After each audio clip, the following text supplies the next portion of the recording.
Bonjour et bienvenue sur Olyséo, le podcast bien-être qui explore la santé naturelle, le corps et l'esprit. Aujourd'hui, on parle d'un sujet qui me passionne vraiment. Les probiotiques, le microbiote, et le pouvoir incroyable des aliments fermentés. Installe-toi confortablement, parce qu'on va plonger dans ce que la science appelle l'axe intestin-cerveau. Et franchement, ça va changer ta façon de voir ton assiette. Tu as peut-être entendu parler de l'intestin comme d'un deuxième cerveau. Ce n'est pas une métaphore marketing. Les chercheurs en neurogastro-entérologie le confirment depuis plus d'une décennie. Ton microbiote intestinal, cet écosystème de plusieurs centaines de milliards de micro-organismes qui peuplent ton côlon, produit environ 90% de la sérotonine de ton corps. Oui, tu as bien entendu, la sérotonine. Ce neurotransmetteur du bien-être et de la bonne humeur est fabriqué en grande partie dans tes intestins.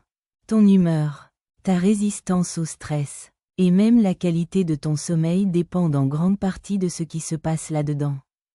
Et là tu te demandes peut-être, est-ce qu'il faut acheter des compléments probiotiques en pharmacie? Faire une cure de plusieurs mois à prix d'or?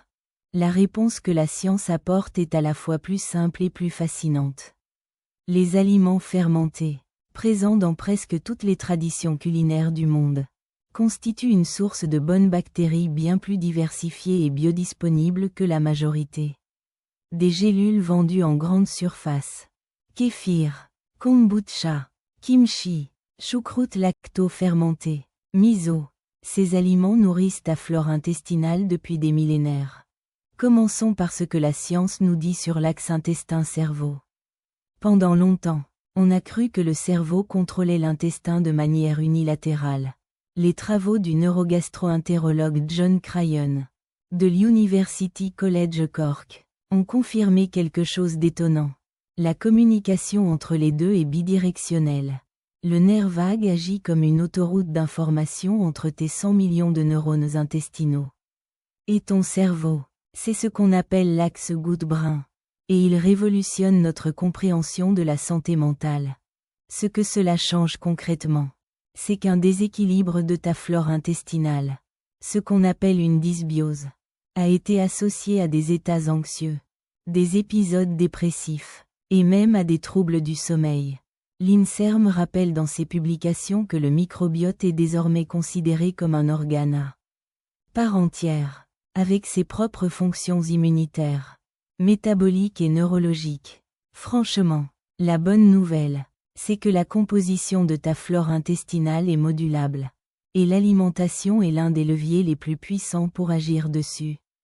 Une étude de Stanford publiée dans la revue Cell en 2021 a montré qu'un régime riche en aliments fermentés augmentait la diversité bactérienne et réduisait les marqueurs inflammatoires bien plus efficacement qu'un régime riche en fibres seules. Impressionnant, non? Parlons maintenant des aliments fermentés eux-mêmes. Dans la tradition ayurvédique, le lassi, le kéfir de lait indien, ou l'idli, ces petites galettes de riz fermentées, font partie du repas quotidien. Ils sont intégrés instinctivement pour soutenir le feu digestif. Appelé ani en sanskrit, la médecine coréenne traditionnelle considère le kimchi comme un aliment protecteur essentiel. Consommé à chaque repas depuis plus de 2000 ans. Ces cultures avaient compris, sans microscope, ce que nos laboratoires confirment aujourd'hui. La fermentation est un processus biologique au cours duquel des micro-organismes transforment les sucres d'un aliment. Ils produisent de l'acide lactique, des vitamines, et des milliards de bactéries vivantes. Les probiotiques, ces bactéries vont coloniser ton intestin, renforcer ta muqueuse et contribuer à équilibrer ta flore. Alors, quels sont les meilleurs aliments fermentés pour ton microbiote? Le kéfir. D'abord, c'est probablement l'aliment fermenté le plus riche en bactéries vivantes.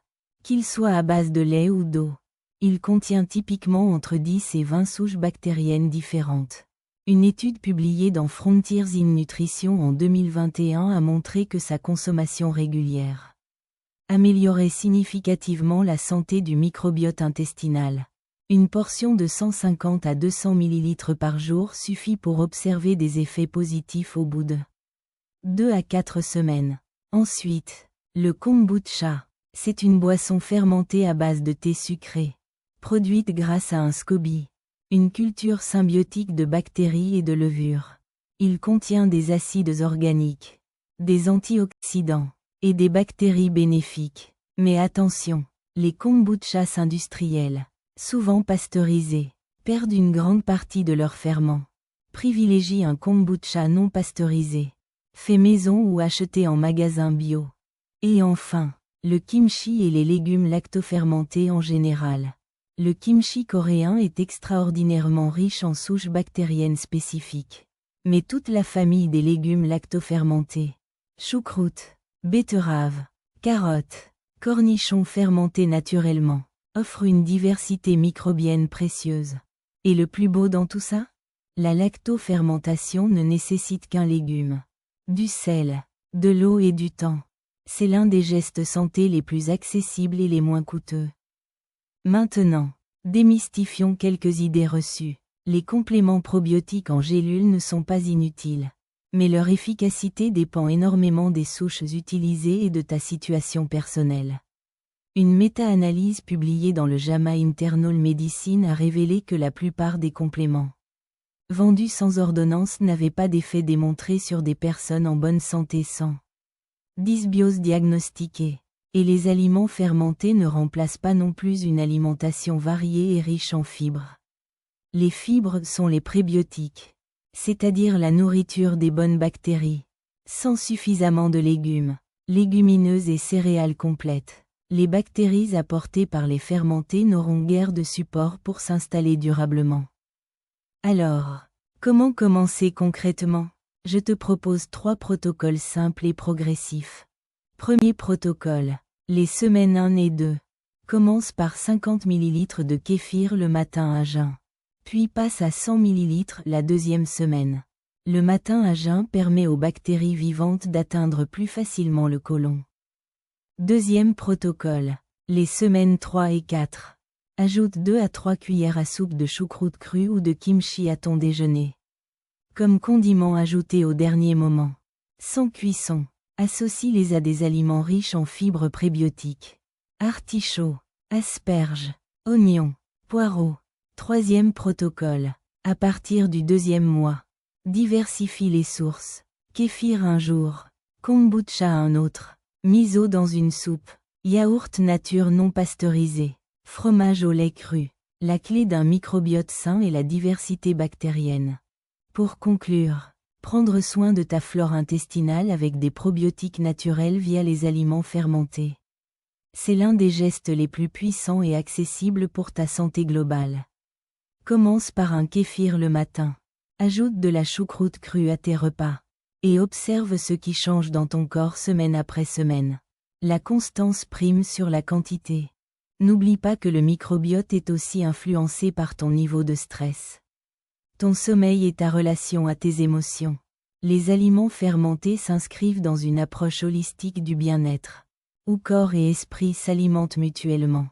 Tu trouveras l'article complet avec toutes les références scientifiques sur oliceo.com. Abonne-toi à la chaîne pour ne manquer aucun épisode. Et à très vite sur Oliceo.